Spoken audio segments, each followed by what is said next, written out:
وإمام المتقين وقائد الدعاة المجاهدين وعلى آله وأصحابه أجمعين. اللهم علمنا ما جهلنا وانفعنا بما علمتنا وجعلنا من المخلصين. وصلى الله على سيدنا محمد وعلى آله وبارك وسلم والحمد لله رب العالمين. أما بعد. Sahibul Fadilah, Tuan Imam yang saya hormati, lagi dikasihi Tuan Pengerusi, seluruh kepimpinan surau, ahli jabatan kuasa yang saya raikan, tuan-tuan, datuk-datuk, datin-datin, sahabat saya, muslimin, muslimat yang saya raikan. Mudah-mudahan kita diberikan keberkatan dan segala kebaikan di sisi Allah Subhanahu wa taala.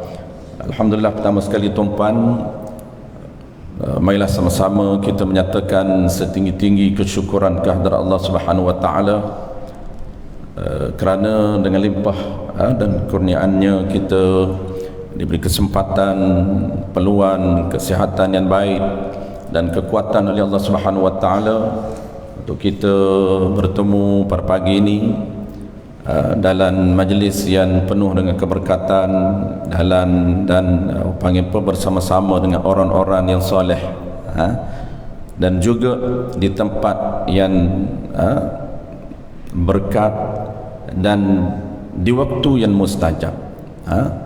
Mudah-mudahan segala kebaikan di sisi Allah Subhanahu wa taala Allah kurniakan kepada kita, walaupun apa yang kita sebut tadi tuan-puan tak nampak, keberkatan, kebaikan, rahmat, semuanya tak nampak dari sudut pandangan zahir, tetapi kita yakin dan kita percaya yang Allah janjikan kepada kita itu yang disebut sebagai keberkatan, kebaikan dan rahmat itu Allah rekod kepada kita. Baik, untuk panggil tuan-puan pertama kali bertemu dengan tuan-puan pada pagi ini, saya memilih topik sebagai intro yang sangat praktikal dengan kita dan juga mempunyai nilai yang sangat besar di sisi Allah Subhanahu wa taala. Dalam sistem agama kita, dia mempunyai beberapa ibadat yang Allah tetapkan kepada Nabi kita. Ada dipanggil ibadat badani yang dilakukan dengan badan kita, dan ada ibadat yang dilakukan dengan hati kita, dipanggil ibadat zahir dan ibadat batin. Ibadat zahir ini dia ada beberapa jenis ibadat, dan ibadat zahir yang paling besar nilai pahala di sisi Allah Subhanahu wa taala ialah sembahyang. Apabila ditanya, sahabat bertanya kepada Nabi sallallahu alaihi wasallam, ayyul a'mal afdal, apakah jenis ibadat yang mempunyai nilai pahala yang afdal, yang sangat besar, yang sangat tinggi? Faqala Nabi sallallahu alaihi wasallam, lalu Nabi menjawab, as-salah fi as-salah liwaqtiha. Wa fi riwayatin, di dalam riwayat lain Nabi menyebut as-salah fi awwali waqtiha. Nabi menyatakan ibadat yang paling besar, yang tidak ada perbandingan dengan mana-mana ibadat, ialah ibadat yang nama dia sembahyang. Sama ada sembahyang itu fardu ataupun sembahyang itu sunat. Kita tidak boleh compare dengan ibadat-ibadat lain. Walaupun ibadat lain ini hebat, seperti puasanya, zakat, infak, baca Quran, dan banyak lagi ibadat-ibadat zahir yang lain, tetapi kata Nabi tidak boleh dibandingkan dengan nilai pahala yang sangat besar. Apabila nilai besar, maka dia mempunyai, dia panggil protokol yang ketat, unik dan special. Sebab itu kalau kita tengok dalam kitab sembahyang tuan-tuan, ulama sebut keistimewaan ataupun kita panggil keunikan sembahyang ini tidak ada pada sistem syariat Nabi lain, hanya khusus ataupun istimewa ataupun special kepada umat Nabi kita sahaja. Spesialnya sembahyang, dia menggabungkan jenis ibadat yang dilakukan oleh malaikat di langit dan seluruh ibadat sembahyang nabi-nabi lain. Kita nak cerita dulu tuan-tuan sebagai buka minda kita pagi ni tentang status sembahyang kita yang disebut oleh para ulama unik dan special. Gabungan dua sistem agama, sistem ibadat ini di langit dan di bumi. Di langit ini ibadat yang Allah peruntukkan kepada malaikat tak sama jenis malaikat. Ada yang jenis ibadat rukuk, ada yang jenis ibadat sujud, ada yang jenis ibadat qiyam. Kalau qiyam hanya qiyam, kalau sujud hanya sujud. Itu jenis ibadat di langit, dipanggil penduduk langit. Dan di bumi pula nabi-nabi ataupun rasul-rasul mempunyai syariat yang berbeza. Dia panggil sistem syarak berbeza. Yang samanya adalah akidah. Akidah sama, semua nabi-nabi membawa akidah yang sama, tetapi sistem syariat yang tak sama, sembahyang yang berbeza. Maka spesialnya sembahyang syariat Nabi Muhammad menggabungkan beberapa sembahyang yang dilakukan oleh nabi-nabi lain. Nabi lain tidak ada permulaan takbir dengan Allahu Akbar. Ada nabi yang bermula dengan Alhamdulillah sembahyang dia. Nabi Adam alaihissalam syariat sembahyang dia berbeza. Ada yang syariat nabi lain hanya disyariatkan sembahyang zuhur sahaja, tidak ada asar, tidak ada maghrib, tidak ada isyak. Ada yang nabi lain disyariatkan sembahyang subuh, tidak ada zuhur, tidak ada asar. Maka hebatnya nabi kita, Allah gabungkan dua jenis ibadat dalam pelbagai bentuk lengkap. Ada rukuk, ada sujud, ada qiyam, gabungan ibadat di langit. Dan ada subuh, ada zuhur, ada asar, ada maghrib, ada isyak, gabungan ibadat di bumi. Itu antara kehebatan dan orang panggil apa, keistimewaan sistem syariat Nabi kita. Kita nak sebut ini tuan-tuan, kita nak fokus. Pertama, dari sudut nilai pahala ibadat yang paling besar ialah sembahyang. Sembahyang ini ada dua. Pertama dipanggil sembahyang secara individu. Dalam bahasa akademik dipanggil salat munfarid. Ada sistem tersendiri, ada peraturan yang perlu kita fokus untuk dapat nilai yang besar yang di-offer oleh Allah Subhanahu wa taala. Yang kedua dipanggil ada sembahyang berjemaah. Kita panggil sistem sembahyang berjemaah. Ini lagi special, lagi unik, yang tidak ada pada mana-mana ibadat Nabi lain. Dalam dua solat ini, individu dan juga secara berjemaah, dua ini mempunyai pahala yang besar. Walaupun kita sembahyang seorang diri tuan, walaupun 2 rakaat, tetapi nilai pahala sangat besar walaupun 1. Ulama kata sembahyang seorang diri dapat 1. Dia panggil dalam bahasa akademik darajatan, 1 darjat. Maksud darajatan ini satu catatan pahala. Dikira macam mana satu?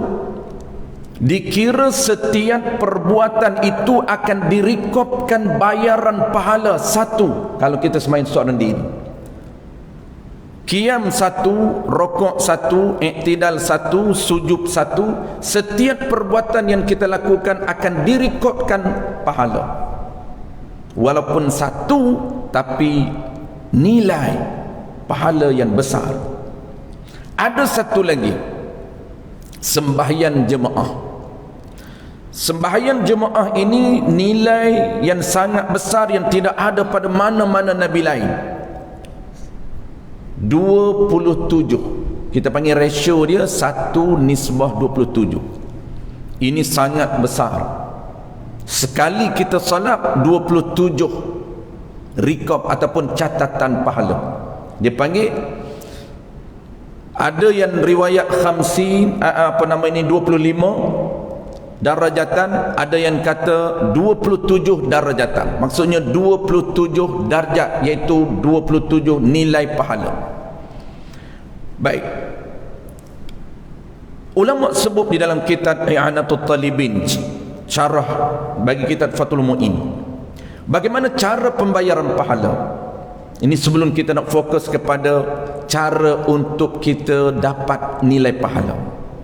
Pagi ni tuan-tuan, secara basic dan asas sahaja kita nak cerita cara macam mana untuk mengekalkan ratio, mengekalkan nilai 27 ini.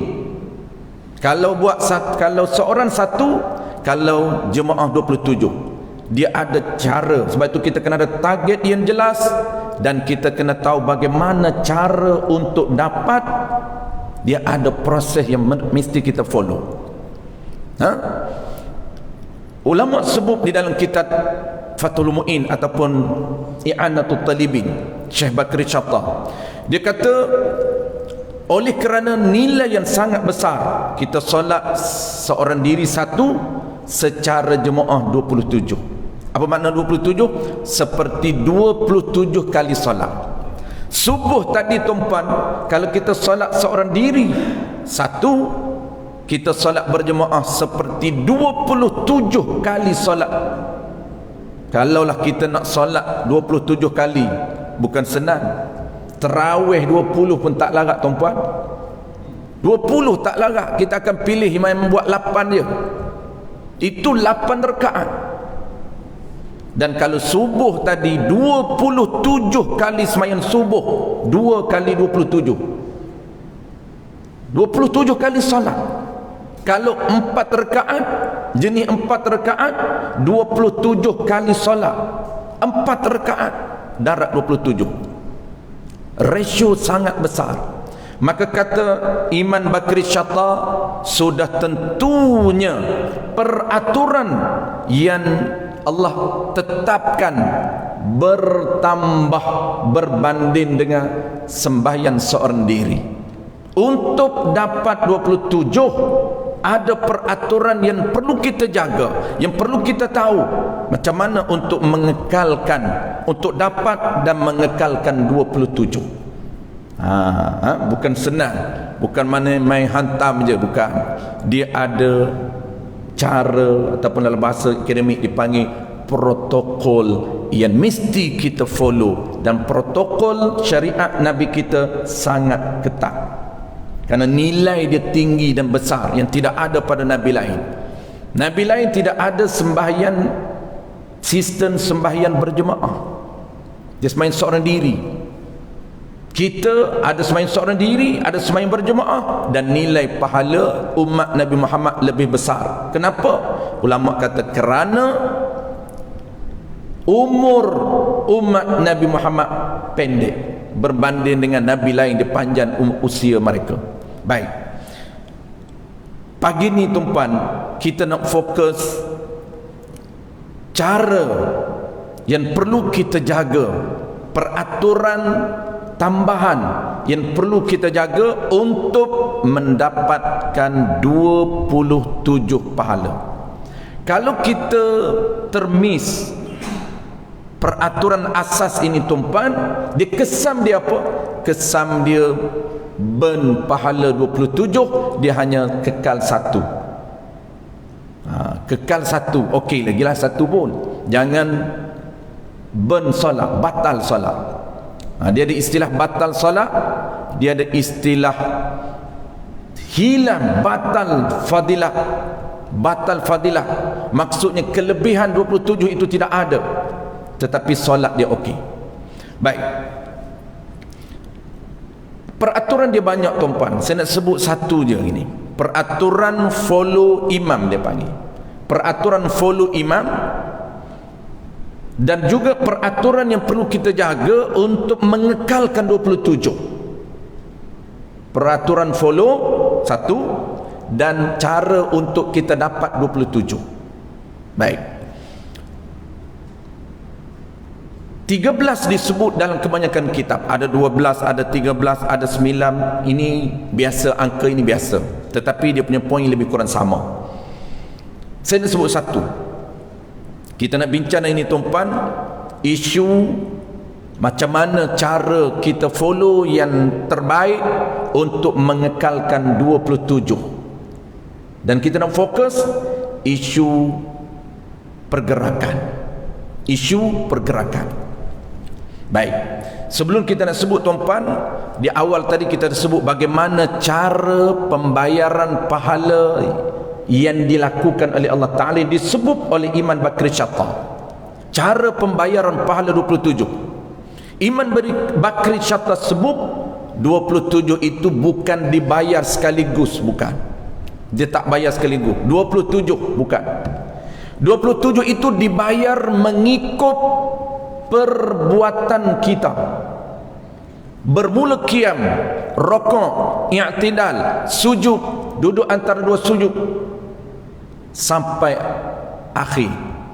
Setiap perbuatan kita yang tidak melanggari etika follow imam akan dibayar penuh 27. Dan tempat yang kita melakukan sebarang bentuk kesilapan, melanggar etika follow imam, akan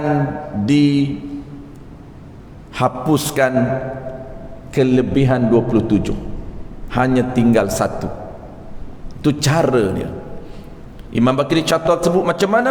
Qiyam akan dibayar 27, rokok akan dibayar 27, i'tidal akan dibayar 27, sujud akan dibayar 27, duduk antara sujud akan dibayar 27. Itu cara pembayaran pahala yang disebut oleh Iman Bakri Syatta dalam kitabnya I'anatul Talibin. Ada 4 jilid. Baik, settle.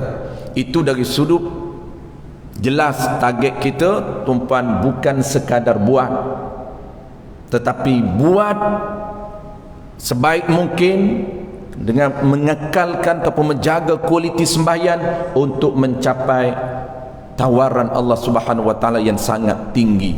Sebab level kita level syariat. Level syariat ni tuan-puan, apa saja dia buat dia nampak nilai pahala. Ulama fiqh ini dia panggil apa? Dia panggil minda berpahala. Dia panggil minda pahala. Apa maksud minda berpahala? Apa saja dia buat, dia nak hasil. Dia nampak sunat wajib, makruh dia tak buat, haram dia tak buat. Kenapa? Haram itu dosa, makruh itu tak ada pahala. Yang dia fokus setiap perbuatan dia, ucapan dia yang menghasilkan nilai pahala, sama ada besar ataupun kecil tak kisah. Tetapi setiap perbuatan ulama pastikan ada pahala. Lebih-lebih lagi lah tuan-puan, protokol sembahyang sangat besar pahala yang tidak akan ditinggalkan oleh para ulama. Sebab itulah kenapa para ulama kita, budaya mereka mengekalkan majlis ilmu asas tentang solat. Kerana nilai belajar tuan-puan, kalau nilai solat besar, maka nilai belajar pahala juga besar sama dengan solat. Jadi mereka nak belajar pun pahala besar, ibadat solat pun pahala besar, dua-dua dapat pahala. Itu kepanggil level syarak, dia nampak, dia panggil minda berpahala. Ada pun naik level tinggi dipanggil level tasawuf, itu lain.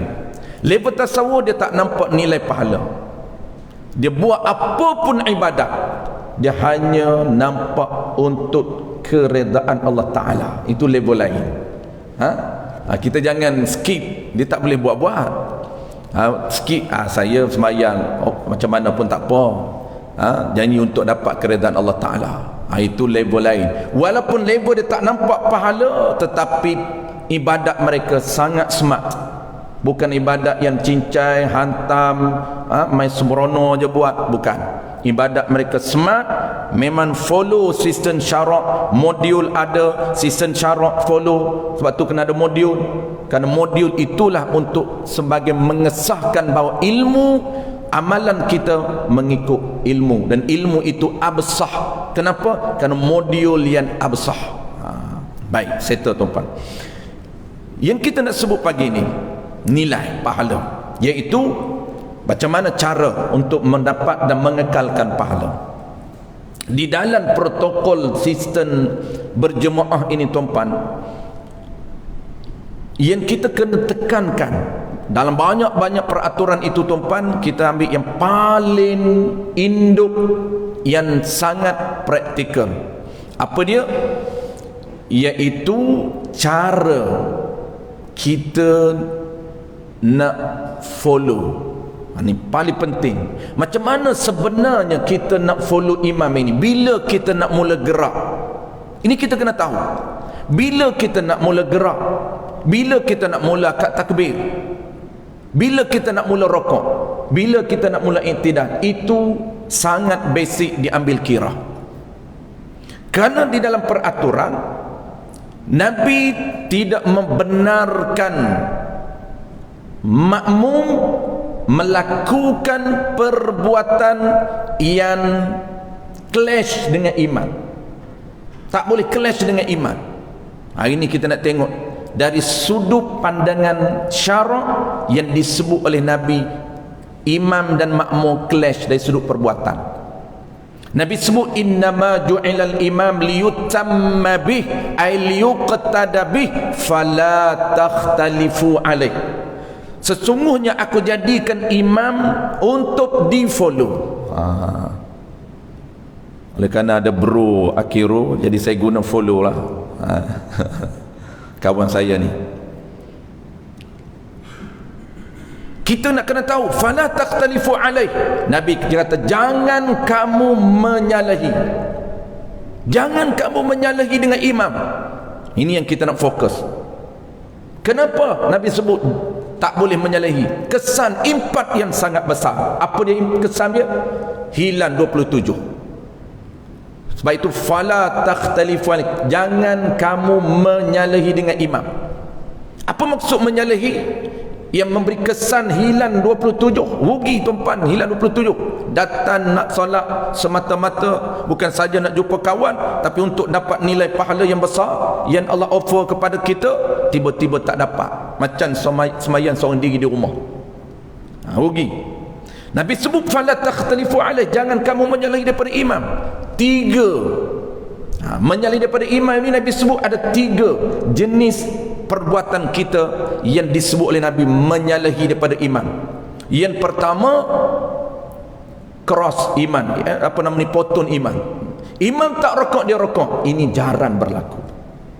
Jarang-jarang berlaku, sangat jarang, hampir tak berlaku. Imam tak sujud, dia sujud awal.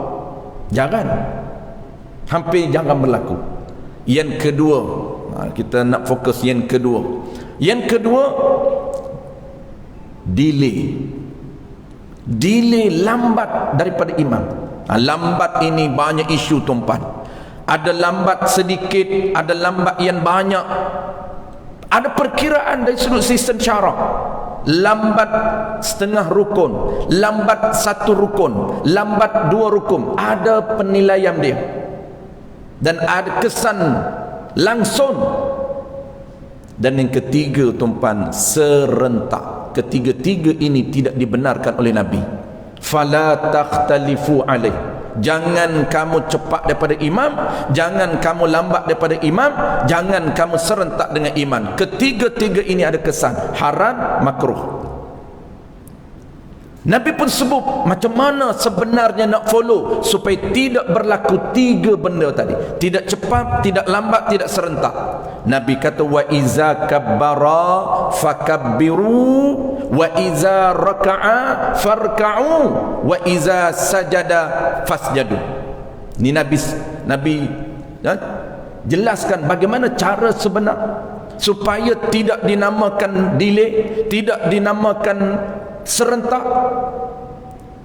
Nabi kata wa iza kabbara, apabila iman selesai takbir, fakabbiru, maka hendaklah kamu mula.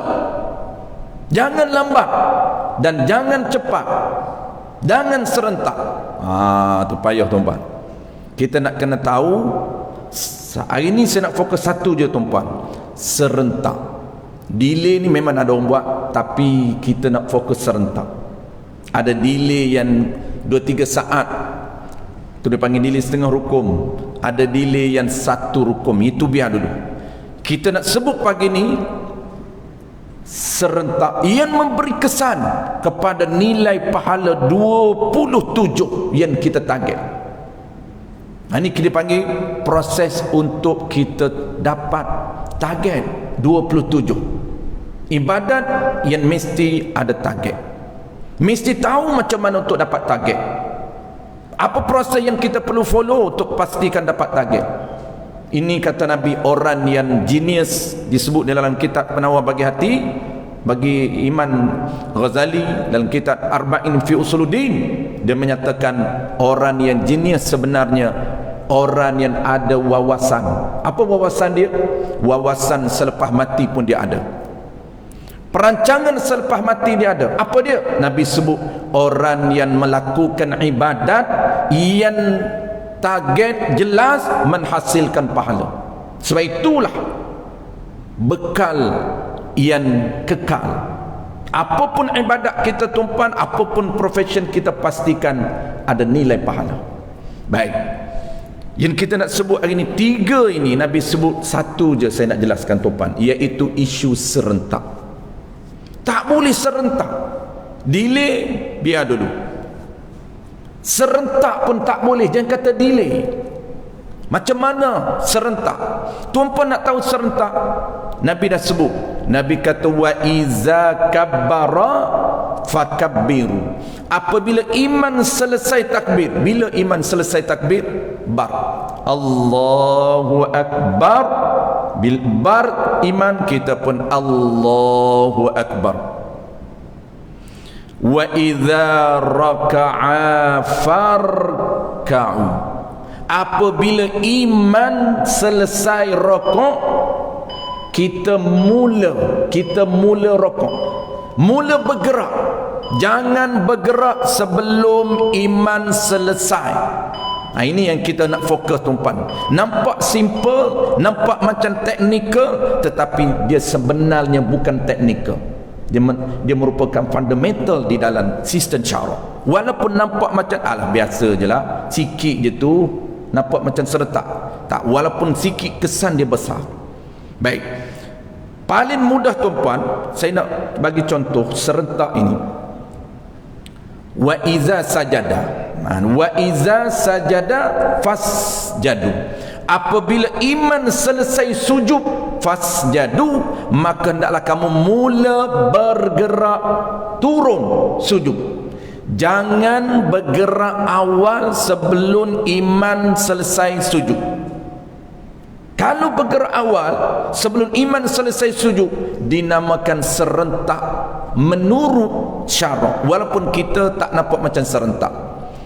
Sebab itulah serentak ini ada 2 jenis. Pertama, serentak yang real. Macam mana? Iman bergerak rokok, kita bergerak.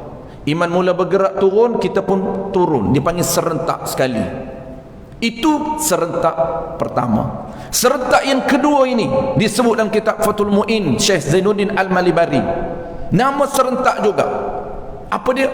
Sebelum iman selesai sujud. Iman selesai sujud ni tuan-tuan, dia kena dari dia terampat, dari dia rapat. Dari dia rapat baru kita mula gerak. Itu kita nak tahu, kita sebut di awal tadi, kita nak tahu dari sudut protokolnya bila kita nak mula gerak. Bila kita nak mula gerak. Kalau sujud, bila nak mula gerak? Apabila barimam. Itu panduan simple. Bariman kita. Bariman kita. Allahu Akbar, kita pun Allahu Akbar. Sami Allahu liman hamidah, kita pun Allah, dah dia Allahu Akbar. Itu panduan simple. Jadi apabila iman bar, kita mula, jangan delay, kita terus mula dan jangan cepat. Macam mana serentak? Iman baru turun, Allah, dia baru letak dua tangan, dua kaki, dua kepala tutup, dua tangan. Dari belum kita dah mula gerak. Memanglah kita nama follow jugalah. Kalau kita tengok macam tu dari perspektif kita, nampak follow juga. Tetapi syarak tidak menanggap follow. Dia kena wa iza sajadah. Apabila selesai ia, iaitu iman sujud, maka hendaklah kamu mula. Fasjadu, hendaklah kamu mula turun. Tu dia panggil cara kita nak mula gerak. Sebab itu kita nak tahu. Ni saya bagi panduan tuan-puan mudah. Macam mana tuan-puan nak, panggil panduan simple. Dia ada dua panduan. Mudah aja. Tuan-puan nak tahu bila aku nak mula turun ni. Kan kita kadang-kadang gopoh, dia campur gelojoh, tak sedar pun. Ikut rasa dia bila nak turun ni. Tak ada iman. Dari iman sampai bawah kita pun terjun turun. Tu dia panggil gopoh campur gelojoh. Sabar dulu, sabar. Nak sabar apa? Nak turun? Belum. Memang iman dah turun. Iman turun tapi belum kita boleh mula gerak. Kerana dia ada sistem, dia ada protokol. Kena tahu. Nabi kata, fala takhtalifu alaih, jangan kamu serentak, jangan kamu delay, jangan kamu cross. Cross jangan, tak ada orang cross imam. Kalau dia cross imam, bagi dia terus duduk depan. Memang jarang sangat berlaku. Sujud iman tak sujud dah, sujud dah. Iman tak rokok, dia pergi rokok awal. Memang jarang. Kalau berlaku macam tu, memang kena letak dia depan. Yang banyak berlaku ialah serentak. Itu kita nak fokus serentak.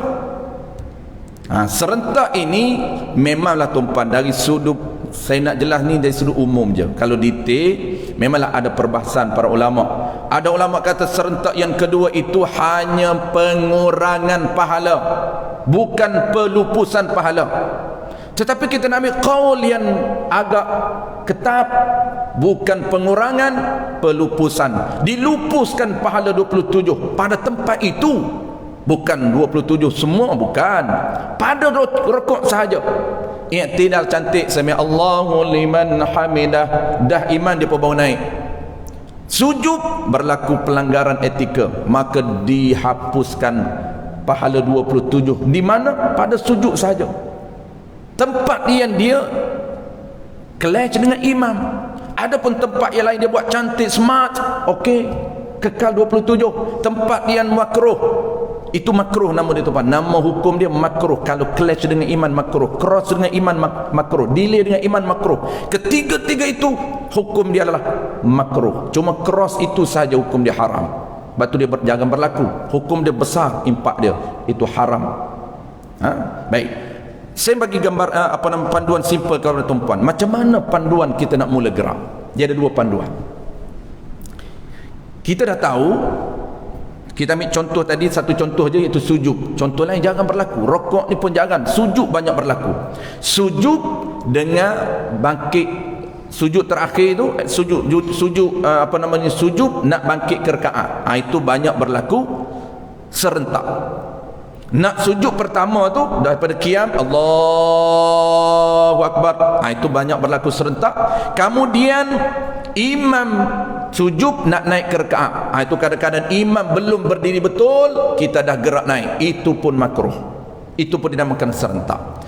Baik, kita dah tahu serentak macam mana. Cuma nak tahu panduan macam mana nak mengelakkan serentak. Bila nak mula gerak, dia ada dua panduan simple.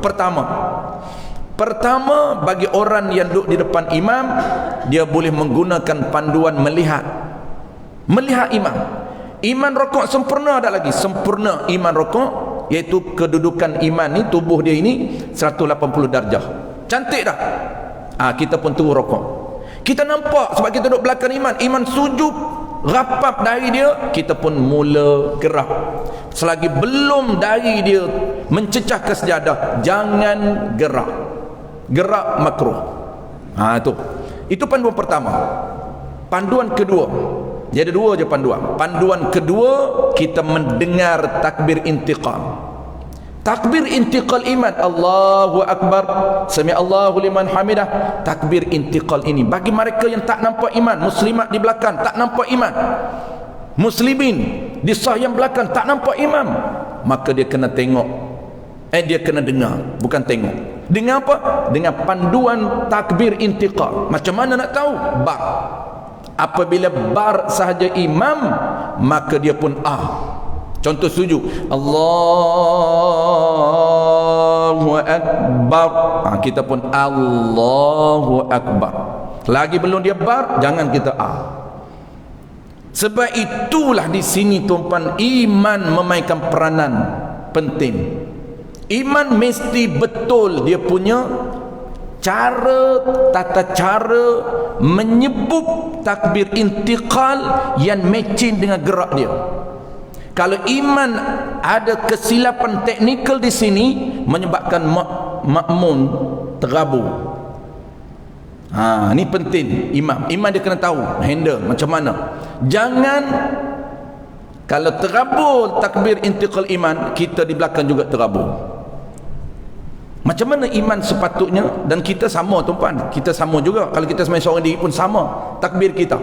Takbir kita yang afdal, mula dia kena mula gerak. Mula gerak, bar komplit. Contoh, kita nak sujud kan, Allah, bila bar dari sampai dia ke sejadah, ke kapek, bar. Jangan berawal, makruh berawal. Ini disebut dalam kitab Fathul Mu'in bagi Syekh Zainuddin Al-Malibari, menyebut zikir yang tidak sama dengan gerak badan dia. Ada 2-3 saat, walaupun tak lama, 2-3 saat saja yang kosong daripada zikir, tetap makruh. Imam Zainuddin Al-Malibari kata, sekiranya ada pergerakan yang kosong daripada zikir, makruh. Contoh iman yang sempu, kita iman muda tak apa. Ada muda pun sempu juga, bukan kira muda tua. Sempu macam mana? Bar tengah jalan, on the way. Dia baru duduk on the way, bar awal. Ini memang terabur lah makmum di belakang. Terabur macam mana? Makmum dia tahu panduan follow bar air air kira dengan bar je, air tak nampak jauh. Bar kita rupanya dia baru on the way, baru dalam perjalanan, baru 2 tangan letak bar. Ini orang panggil iman sempu. Ini bahaya kepada siapa? Kepada makmum. Cuma dibincangkan adakah kesalahan makmum? Tak. Sebab itu kerana kesalahan imam, tidak akan dipotong markah makmum. Sebab makmum dia bergerak awal, itu kesalahan, tak boleh bergerak awal. Sebab imam baru on the way, makmum tak boleh bergerak lagi. Tetapi kesalahan itu melibatkan kesalahan imam, maka tidak dipotong markah ataupun pahala. Saya tengok jam, tempat aku terlebih. Kita ada 5 minit lagi. Masa berkira. Mula lewat tak apa, berhenti awal. Yang penting berhenti awal. Mula lewat okey. Baik. Saya nak sebut tuan-tuan penutup. Ini penutup tuan-tuan. Kesan takbir intiqal tu dipanggil takbir intiqal. Dalam solat ni tuan-tuan, dia ada 2 je nama takbir. Tak ingat tak apa, tapi tahu. Kita belajar usia kita ni di usia muda. 60-70 muda lagi. Di usia muda, penghujung remaja. Dalam Islam ada kata 60 baru tua, ada kata 80 dia khilaf, ada kata 40, ada kata 40, ada kata 60. Kita ambil lah yang 60 ke atas. Baik. Apabila imam, panduan kita dah tahu, imam ini dia, kita dah tahu kalau kita jadi imam, kalau kita sebagai seorang ini sama, kita kena pandai takbir intiqal. Takbir intiqal kita kena pandai matching takbir dengan gerak, mesti sama. Mula gerak, bar komplit. Tak kisahlah rokok pun sama, iktidal pun sama. Iktidal, gerak kepala naik, dah berdiri betul. Jangan dah tengah jalan. Sami Allahu liman hamidah, dah aja berdiri. Jangan ada orang tuan-tuan dia silap tempat. Dia berdiri betul baru dia sebut Sami Allahu liman hamidah. Ini tak sunat disebut oleh Imam Zainuddin Al-Malibari. Sebab tempat berdiri betul itu bukan sunat Sami Allahu liman hamidah, tapi itu Rabbana walakal hamd. Dia combine terus, berdiri betul Sami Allahu liman hamidah, Rabbana walakal hamd. Memang Rabbana sunat, tapi sa tak sunat. Kerana sa ini ketika iktidal, sambil dia berjalan nak ke iktidal, sambil dia bergerak ke iktidal, Sami Allahu liman hamidah, dah aja dah sampai di iktidal, dah qiyam, dah. Itu dia kena tahu. Itu kita panggil sistem tu tuan-tuan. Jadi sistem, bukan boleh hantam wal bedal, tak boleh. Dia kena follow. Tu. Baik. Ada yang kita nak sebut penutup tadi tuan-tuan, kesan kepada makmun kalau iman terabur. Iman terabur, makmun hancur. Macam mana? Tapi kesan tak apa tuan-tuan, kesan okey. Makmun tidak ada kesan. Cuma nak cerita terabur dan hancur. Macam mana? Imam dia sunat, ni bukan imam je, cuma saya sebut imam ni sebab kita nak bagi nampak makmum. Dia sebenarnya makmum dan imam sama, dia kena buat cara, dia panggil tata cara menyebut takbir intiqal mengikut gerak. Imam dan makmum sama. Okey, kalaulah tempat itu jauh, sunat dipanjangkan takbir. Tempat tu jauh, dia ada dua tempat jauh, dia dan tempat lain dekat. Mana tempat jauh tu? Qiyam, nak sujud tu jauh, Allah, itu sunat dipanjangkan. Jangan Allahu Akbar, tak sunat, makruh. Kalau tempat pendek, sunat dipendekkan takbir, jangan panjangkan. Kalau dia buat sebalik peraturan ini tuan-tuan, makruh. Tempat panjang dia pendekkan, tempat pendek dia panjangkan. Mana tempat pendek tuan-tuan? Tempat pendek, sunat pendek, jangan panjang. Takbir intiqal, sujud terakhir, naik nak ke tahiyat akhir. Sujud terakhir, Allahu Akbar, subhana rabbiyal a'la wa bihamdi, subhana rabbiyal a'la wa bihamdi, subhana rabbiyal a'la wa bihamdi. Nak ke tahiyat akhir, ini sunat pendek, Allahu Akbar, jangan panjangkan. Kalau iman panjang, individu dia sebagai seorang diri dia panjangkan, makruh hukum dia. Disebut dalam kitab Syekh Zainuddin Al-Malibari, makruh. Macam mana contoh? Imam nak imam itu terabur makmum. Macam mana contoh dia? Dia sepatut tahiyat akhir, sujud tahiyat akhir, Allahu Akbar, at-tahiyatul mubah, tiba-tiba dia panjangkan Allahu Akbar. Apa kejadian berlaku pada makmum? Makmum akan naik ke rakaat lain. Makmum bukan dia ingat 2, 3, 4. Kadang-kadang imam 4 lah dia bedak, imam 3 lah dia bedak, imam 5 juga dia pun. Kenapa? Bukan dia ingat, dia kira I follow je. I follow je imam 5, I bukan ingat pun. Kalaulah dia pandukan kepada panduan iman, sebab kita kan fokus cara nak follow berdasarkan dua panduan. Kita pun ambil panduan yang kedua, bab dia panjang, kita naik, rupa pun naik separuh ataupun naik berdiri tegak, kita tengok imam duduk, rupanya duduk imam ni. Kita pun belajar ke rakaat yang lebih. Adakah menjadi kesalahan kita lajak ke rakaat lebih? Tak jadi kesalahan, bahkan wajib segera duduk, segera wajib duduk. Ini dipanggil impak ataupun kesan apabila imam tak matching dia punya sebutan dengan gerak dia. Ini bahaya. Itu kita kata terabur tu. Iman terabur, makmur hancur. Tapi makmur tak hancur di sini, isu di sini. Dia tak batal. Walaupun dia tambah, sepatut batal kerana dia naik ke rakaat lain. Imam dah cukup dah tayat akhir, tiba-tiba dia naik. Ni orang muda kata apa? Orang muda kata iman scammer. Dia scam kita. Kita ingat rakaat ketiga, apa subuh 2 je ban, subuh apa 3-nya. Maghrib 3 je, apa sampai ke 4 dah dia panjang. Allahu Akbar. Saya pun biasa terkena. Kita bunyi panjang imam ni, takbir ni nak naik ke? Naik separuh, duduk dia. Duduk balik kita. Itu kesan sekiranya silap teknik. Jadi untuk kesimpulan pagi ni tuan-puan, kita fokus. Yang pertama sekali, target kita sudah tentunya nilai pahala yang besar 27. Dan yang kedua, kita kena tahu cara untuk kita dapat 27. Kita kena tahu ilmu peraturan berkaitan dengan sistem follow imam. Dia ada 2 ilmu besar. Pertamanya syarat sah follow iman. Yang keduanya peraturan nak kekalkan 27. Hari ini kita sebut tuan-puan bukan peraturan nak dapat 27, bukan peraturan sah, tetapi peraturan untuk dapat 27, iaitu jangan clash, jangan cross, jangan delay, jangan serentak. Yang kita fokus hari ini bukan cross, bukan delay, tapi serentak. Jangan serentak. Itu baru kita sebut satu. Dia ada 5 hukum serentak. Untuk pagi ni tuan-puan cukup dulu satu contoh serentak pada perbuatan, sama ada rokok, sama ada sujud dan sebagainya.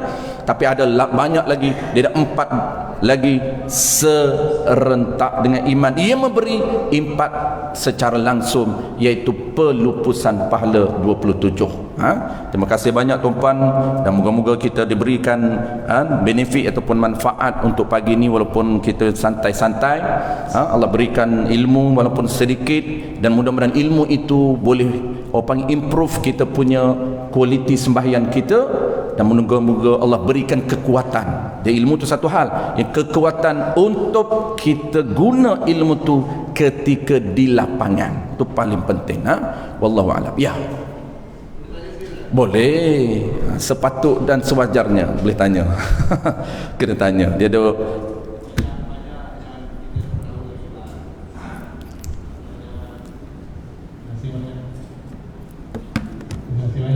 ya, sama. Nampaknya yang dari selingkah banyak yang kita dah buat silap selama ini. Tapi apa yang kita selalu terangkan, yang Islam adalah satu yang mudah, yang dipermudahkan. Tak payah kita nak susah-susah, tapi perlu kita ikut aturan yang sebenarnya lah. Soalan saya sikit saja. Kita dapat peraturan bersolat 5 waktu dan cadar solat selepas Nabi kita pergi Isra Mi'raj, kerana umur dia 40 lebih lah, 42, 43 ya. Jadi sebelum tu kita tak ada sembahyang Zuhr. Islam mungkin ada cara sembahyangnya. Jadi mungkin Ustaz boleh terangkan bagaimana Nabi kita sembahyang selama 40 tahun umur dia, dan bagaimana orang-orang Islam sebelum dapat ajaran Isra Mi'raj punya peraturan sebagainya, macam mana mereka sembahyang? Baik, okey, terima kasih soalan. Sebelum Isra Mi'raj, dia ada khilaf umur Nabi.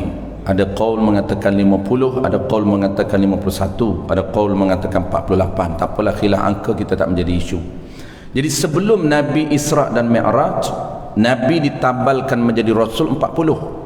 Apabila tabal menjadi Rasul, maka menjadi kewajipan melakukan sistem syarak. Apa saja peraturan dia wajib follow. Cuma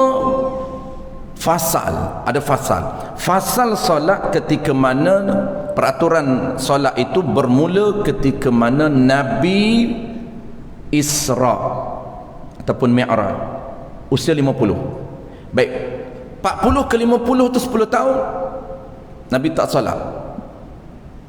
Jadi kita ni umur 50 tahun lah, kalau nak ikut sunnah baru solat. Dia bukan sunnah tu.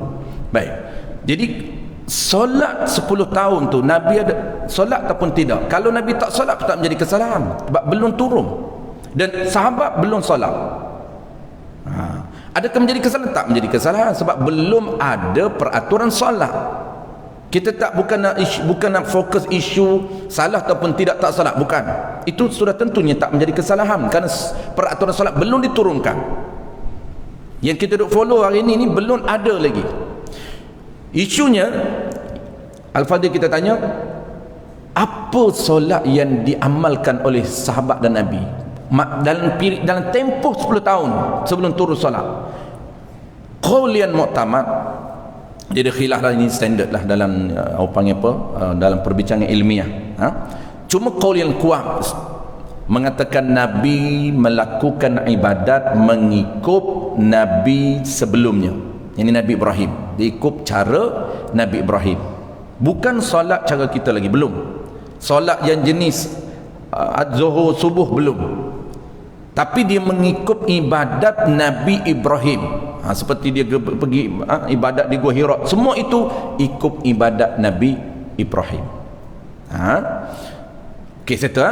Okey, last sekali, kita ni dan solat kita ni dia ada juga dipanggil perbezaan sedikit walaupun tak banyak, mengikut channel, mengikut mazhab.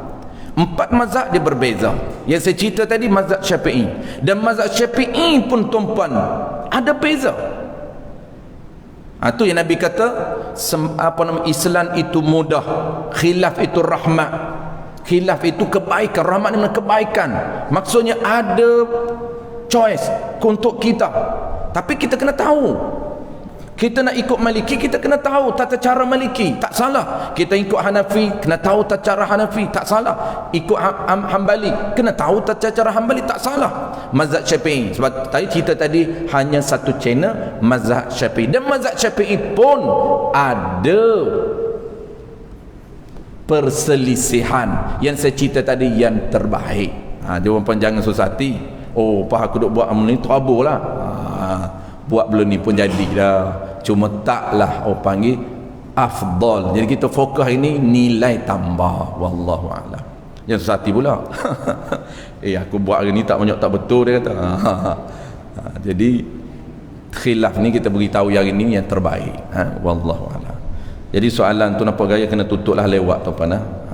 Saya hari ni tu dia terlebih sembang. Biasanya saya buka soalan awal. Lupa dah pertama kali kan. Pertama kali tu dia lupa. Kalau tempat yang dah biasa memang kita akan buka soalan awal, supaya masa kita jimat. Wallahu a'lam. Terima kasih banyak. Bismillahirrahmanirrahim. Alhamdulillahirabbil alamin. Wassalatu wassalamu ala asyrafil anbiya'i wal mursalin wa ala alihi wa ashabihi ajma'in. Allahumma faqihna fid din wa 'allimna at-ta'wil wa ja'alna minal ulama'il 'amilin wa ja'alna minal mukhlisin. Wa sallallahu ala sayyidina Muhammad wa ala alihi wa baraka wa sallam. Walhamdulillahirabbil alamin.